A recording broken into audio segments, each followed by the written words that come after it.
Se Jesus Cristo é Deus, não deveria haver amplas provas no Novo Testamento para respaldar, para confirmar esta afirmação?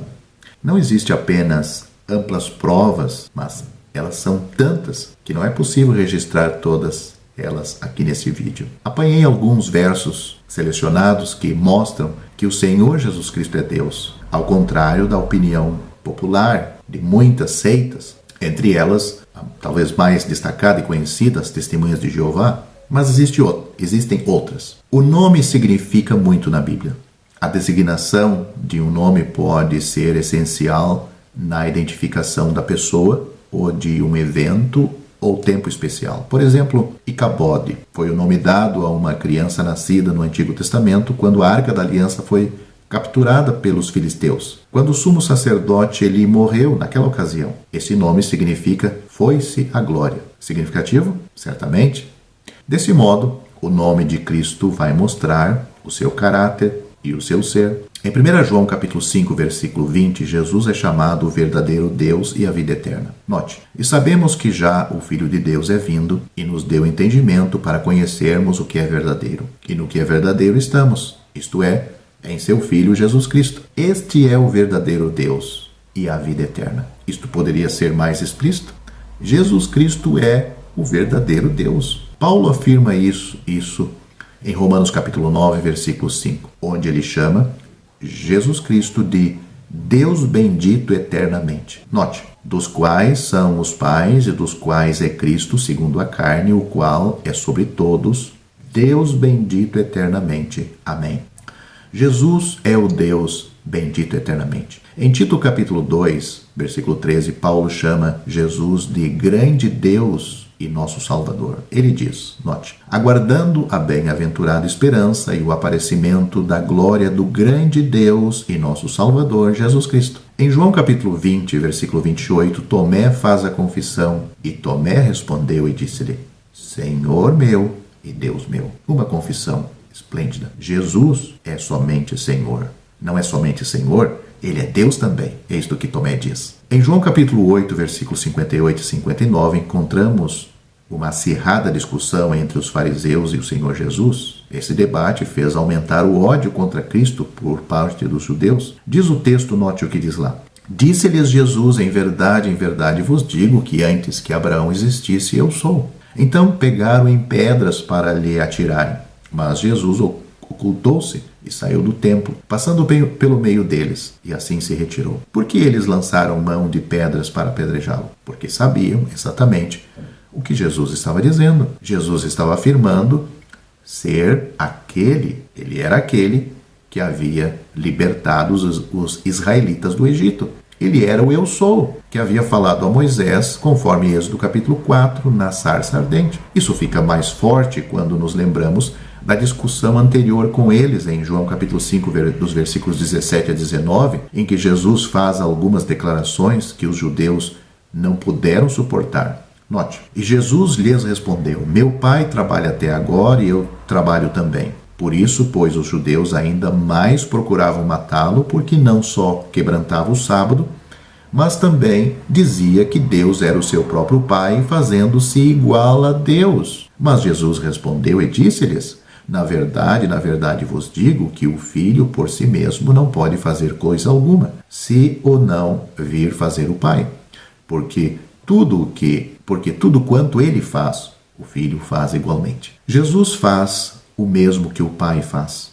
Isso porque ele é Deus e pode realizar as mesmas obras do Pai. Ele está em pé de igualdade com o Pai e pode realizar as mesmas ações do Pai. Se ele não fosse Deus, não poderia dizer isso. Os judeus entenderam perfeitamente e por isso quiseram matá-lo. Pena que muita gente hoje não tem o entendimento dos judeus para ver as palavras de Cristo tão claras.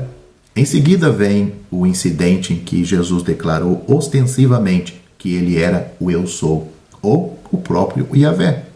Deus é glorioso, somente ele é gloriosíssimo e possui uma glória que somente ele conhece. Isto é parte dele. Ele não a divide com os outros. Em João capítulo 17, versículo 5, Jesus diz, naquela oração, e agora glorifica-me tu, ó Pai, junto de ti mesmo, com aquela glória que tinha contigo antes que o mundo existisse. Essas são as palavras. Jesus já possuía a glória divina antes mesmo que o mundo existisse. Essa glória só pode ser atribuída a Cristo porque Ele é Deus bendito eternamente.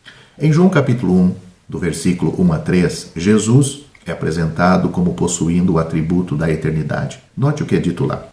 No princípio era o Verbo, e o Verbo estava com Deus, e o Verbo era Deus. Ele estava no princípio com Deus, todas as coisas foram feitas por Ele, e sem Ele nada do que foi feito se fez. Ele é o Verbo que estava com Deus desde o princípio. Isso significa que Ele é eterno.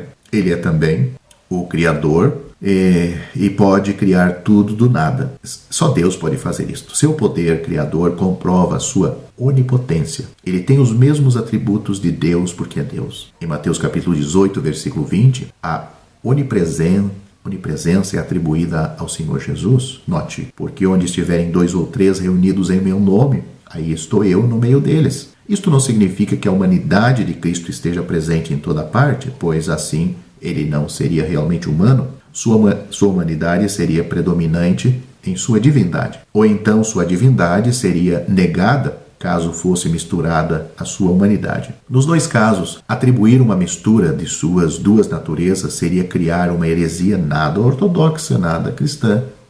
Em vez disto, sua divina natureza como Deus está presente em toda parte. Ele pode estar no meio do seu povo quando 2 ou mais se reúnem em seu nome. Como poderia ele estar no meio de tantas congregações assim, igrejas locais, em determinados dias, se ele não fosse Deus? Como ele poderia fazer? Cristo não apenas é onipresente, como outras designações que se usa na teologia, lhe atribui imanência, por exemplo. Em João capítulo 3, versículo 3, lemos: Ora, ninguém subiu ao céu senão o que desceu do céu, o Filho do Homem que está no céu.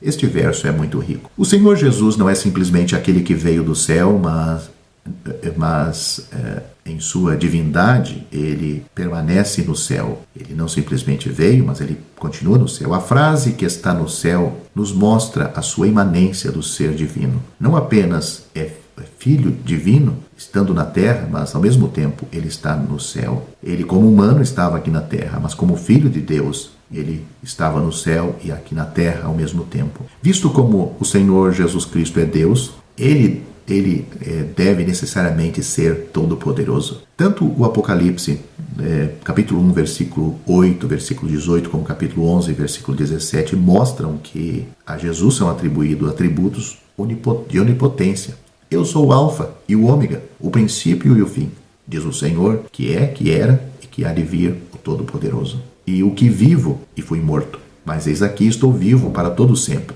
e tenho as chaves da morte e do inferno, dizendo: graças te damos, Senhor Deus Todo-Poderoso, que és, que eras, que hás de vir, que tomaste o teu grande poder e reinaste. Esses são os versículos em Apocalipse.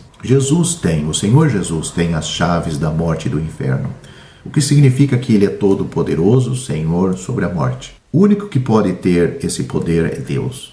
Deus é o Senhor todo-poderoso que controla o inferno e a morte. Jesus, o Senhor Jesus, pode se levantar sozinho de entre os mortos, estando no comando dos que estão mortos e no inferno, como o Senhor Todo-Poderoso. Em João capítulo 5, versículo 17, Jesus é apresentado como tendo os mesmos atributos do Pai. E Jesus lhes respondeu: meu Pai trabalha até agora e eu trabalho também. Ele trabalha do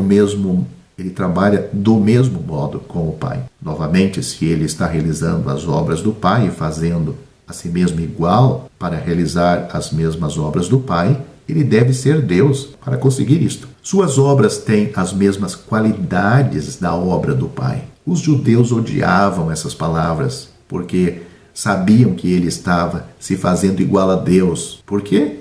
Porque Jesus é Deus. E eles simplesmente odiavam este fato. Será que tem pessoas que estão me ouvindo também que odeiam este fato? Eu conheço algumas pessoas assim. Os evangelhos também registram que o Senhor Jesus é onisciente. O Filho de Deus comunicou à natureza humana o conhecimento que a natureza divina possuía, em alguns casos. Não completamente, mas em várias porções. Isto só poderia ter sido possível porque Jesus é Deus. E não é que os escritores achassem que ele conhecia algumas coisas, mas todas as coisas. Algo que somente Deus poderia conhecer. Vimos isto, por exemplo, em Evangelho de João, capítulo 1, versículo 48. Disse-lhe Natanael: de onde me conheces tu? Jesus respondeu e disse-lhe: antes que Filipe te chamasse, te vi eu, estando tu debaixo da figueira. Pedro lhe diz, em João capítulo 21, versículo 17, tu sabes todas as coisas. O Senhor Jesus conhecia detalhes específicos que somente Deus poderia conhecer.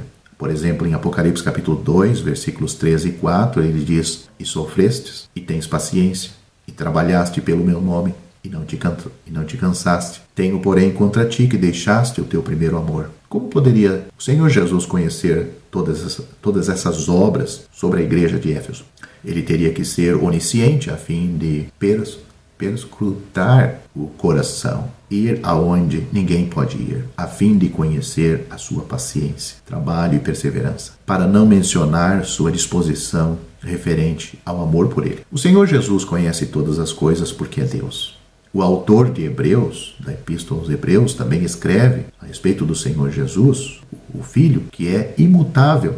Ele nunca muda. Hebreus capítulo 1, versículos 11 e 12 diz: eles perecerão, mas tu permanecerás. E todos eles, como roupa, envelhecerão, e como um manto os enrolarás, e serão mudados. Mas tu és o mesmo, e os teus anos não acabarão. Em Hebreus capítulo 13, versículo 8, lemos o seguinte: Jesus Cristo é o mesmo, ontem, e hoje, e eternamente. Ele é o mesmo, e os seus anos nunca chegarão ao fim. Ele permanece eterno. Ele pode permanecer eternamente porque é Deus. Isso não significa que ele não atingisse a idade, nem crescesse em sua natureza humana. Em vez disso, significa que Cristo, sendo o divino Filho de Deus, em sua divindade jamais mudará. Jesus não somente é Deus, mas Paulo descreve sua imagem exclusiva como o único a conter toda a plenitude da divindade corporalmente. Colossenses capítulo 2, versículo 9 diz: porque nele habita corporalmente toda a plenitude da divindade. Quem quiser ver Deus, basta olhar para Cristo. Ele é a imagem do Deus vivo, e essa imagem é perfeita. E esta imagem e perfeição são manifestadas somente nele, porque ele é Deus. Nenhum homem poderia jamais afirmar isto, e nenhum, a não ser o Senhor Jesus Cristo, fez isto. Por que nenhum homem o fez? Porque simplesmente não poderia respaldar sua afirmação através do seu ser. Nenhum homem poderia ressuscitar a si mesmo da morte, nem manter as chaves da morte e do inferno, porque não é todo-poderoso, nem onisciente, nem onipresente. Mas Cristo afirmou isso, respaldou suas afirmações, e tudo isso lhe foi atribuído constantemente pelos autores do Novo Testamento. Eles nunca precisaram se retratar, porque Cristo era e sempre será o que eles afirmaram. Sendo Deus, Jesus Cristo respalda cada afirmação e age como Deus, porque é o Criador. Colossenses capítulo 1, versículos 16 e 17 diz: porque nele foram criadas todas as coisas que há nos céus e na terra, visíveis e invisíveis, sejam tronos, sejam dominações, sejam principados, sejam potestades. Tudo foi criado por ele e para ele. E ele é antes de todas as coisas, e todas as coisas subsistem por ele. Pois bem, esse texto é muito rico. Ele criou todas as coisas, sem importar o que sejam, até os principados e potestades, que podem se referir aos seres angélicos. Foram criados por ele e também para ele, para darem toda a glória, louvor e honra que seu nome merece. Mas Paulo não para aqui. Ele diz que todas as coisas subsistem pelo seu poder. A terra, os céus, o universo poderiam cair se Cristo não os sustentasse pelo poder de sua vontade onipotente. Todas as coisas subsistem nele, foram criados por ele e para ele. Jesus também é aquele que elege os homens para a salvação. Além de tudo que já falamos, ele também faz isto. Em João capítulo 13, versículo 18, ele elege os apóstolos e condena o traidor Judas. Não falo De todos vós eu bem sei os que o tenho escolhido. Mas para que se cumpra a Escritura, o que come o pão comigo levantou contra mim o seu calcanhar. Judas não foi escolhido e por isto foi apontado como aquele que levantaria o calcanhar contra o ungido. 1 Timóteo capítulo 6, versículos 15 e 16, o Senhor Jesus é chamado de Senhor dos Senhores, a qual a seu tempo mostrará a bem-aventurada e único poderoso Senhor, Rei dos Reis e Senhor dos Senhores. Aquele que tem, ele só, a imortalidade e habita na luz inacessível, a quem nenhum dos homens viu, nem pode ver, ao qual seja a honra, poder, sempre eterno. Amém. Ele é o potentado, significa, ele é o Todo-Poderoso. Somente Deus pode viver na luz inacessível. Isto é atribuído a Cristo. Ele é o Deus eterno que habita na luz inacessível. O Senhor Jesus tem o poder de revelar ou esconder a salvação dos homens. Isto comprova sua divindade, porque em todo o Antigo Testamento Deus é o único com poder para salvar e condenar. Mateus capítulo 11, do versículo 26 a 27 diz: Sim, ó Pai, porque assim te aprove. Todas as coisas me foram entregues por meu Pai, e ninguém conhece o Pai, e ninguém conhece o Filho senão o Pai, e ninguém conhece o Pai senão o Filho, e aquele a quem o Filho o quiser revelar. Quando Cristo quer revelar a salvação, ele o faz, e se quiser escondê-la de outros homens, ele o fará. A razão pelo qual ele pode declarar ou esconder a salvação é porque ele é Deus. Ele tem o direito de dar a vida quando deseja, conforme João capítulo 5, versículo 21, e note o que ele diz: pois assim como o Pai ressuscita os mortos e o vivifica, assim também o Filho vivifica aqueles que quer. Ele não faz isso com todos. Ele ressuscita apenas os eleitos. Como poderia um mero homem mortal ressuscitar outro homem? Eu mesmo fico imaginando como isso poderia ser feito, a não ser que o Senhor Jesus Cristo fosse Deus. Visto como Criador e onisciente, ele pode responder às orações dos santos, o que somente Deus pode fazer. Note João capítulo 14, versículo 13, onde é dito: e tudo quanto pedirdes em meu nome, eu o farei, para que o Pai seja glorificado no Filho. Confira 2 Coríntios capítulo 12, versículo 8 a 9. Como poderia um homem finito conhecer todas as orações dos discípulos quando eles oram em toda parte e em diversas horas? Impossível, a não ser que Jesus, o Senhor Jesus, seja Deus. Ele não somente revela a salvação aos homens e responde às orações, mas também perdoa pecados. Somente Deus pode perdoar pecados. A passagem de Mateus capítulo 9, versículo 6, Marcos capítulo 2, versículos 9 e 10 e Lucas capítulo 5, versículo 24 afirmam, respaldam isto. Ele pode perdoar pecados e somente Deus pode fazer isto. Ora, para que saibais que o Filho do Homem tem na terra autoridade para perdoar pecados, disse então ao paralítico: levanta-te, toma o teu leito e vai para a tua casa. Aqui os judeus ficaram admirados de quem seria este homem que podia perdoar pecado. Por isso eles lhes perguntou qual é mais fácil, dizer ao paralítico: estão perdoados os teus pecados, ou dizer-lhe: levanta-te e toma o teu leito e anda. Marcos capítulo 2, versículo 9. Para demonstrar sua divindade, ele realizou as duas coisas. Ambos eram impossíveis aos homens e somente possíveis a Deus. Portanto, ele perdoou o pecado dos homens, o pecado aquele que estava na cama, mas também levantou ele daquele leito. Em todo o Antigo Testamento, Deus pede para os homens olhar para ele, e eles vão ser salvos. Deviam confiar nele. Ele estendeu sua mão a um povo rebelde todo o tempo. Houve os que mantiveram sua fé e creram em Deus. Contudo, no Novo Testamento, o Senhor Jesus é objeto da fé. Em João capítulo 14, versículo 1, ele diz: não se turbe o vosso coração, credes em Deus, crede também em mim. Ele se colocou e ele se coloca igual a Deus. A mesma crença que o povo tinha em Deus no Antigo Testamento e no Novo Testamento deveria agora ser dada a ele. Crer em Deus é crer em Cristo, pois ambos são o mesmo Deus. Seu poder é tão imenso e espantoso que o Senhor Jesus pode chamar os homens para fora do túmulo, conforme lemos em João capítulo 5, versículo 28 e 29. Não vos maravilheis disto, porque vem a hora em que todos os que estão nos sepulcros ouvirão a sua voz, e os que fizerem o bem sairão para a ressurreição da vida, e os que fizerem o mal para a ressurreição da condenação. O Senhor Jesus tem tal poder sobre a morte que o som da sua voz pode colocar os cadáveres em decomposição a atenderem a sua voz. E o seu poder, no último dia, é registrado como sendo tão grande que esse dia não será igual a nenhum outro, conforme Mateus capítulo 24, versículos 20 a 21. E orai para que a vossa fuga não aconteça no inverno, nem no sábado, porque haverá então grande aflição, como nunca houve desde o princípio do mundo até agora, nem tampouco há de haver. Ele vai voltar em poder e glória.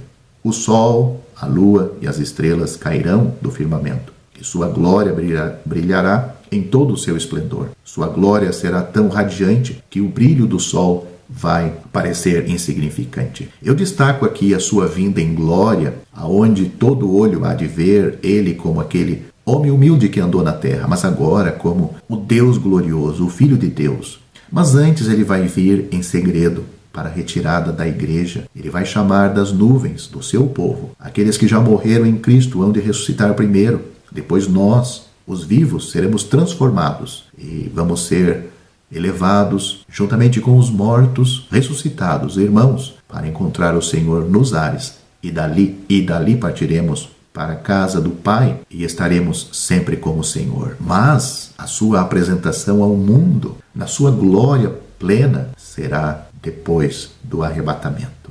Então todo olho verá. E aqueles que hoje não acreditaram que aquela pessoa, o Senhor Jesus, era Deus manifestado em carne, o Filho de Deus, há de reconhecer, há de dobrar os seus joelhos e confessar que Jesus é o Senhor, para a glória de Deus Pai. É o Jeová que glorifica o Pai. Aquele que não glorifica o Filho também não glorifica o Pai. Mas aquele que dá glória ao Filho, glorifica o Pai. Você que ainda não é salvo, o primeiro passo para glorificar o Filho é crendo nele como seu Salvador. Você precisa disto. Até mesmo antes de crer nessas doutrinas, que é muito importante, você precisa crer nele como seu Salvador. Os seus pecados estão lhe arrastando para o inferno. O inferno existe, está recebendo cada pecador que morre em seus pecados. Mas você não precisa chegar neste destino, ter este destino e chegar nessas condições. Você pode, na morte, ir para o céu. Como? O Senhor Jesus Cristo disse: Eu sou o caminho, a verdade e a vida. Ninguém vem ao Pai, senão por mim. Crê no Senhor Jesus Cristo e você será salvo.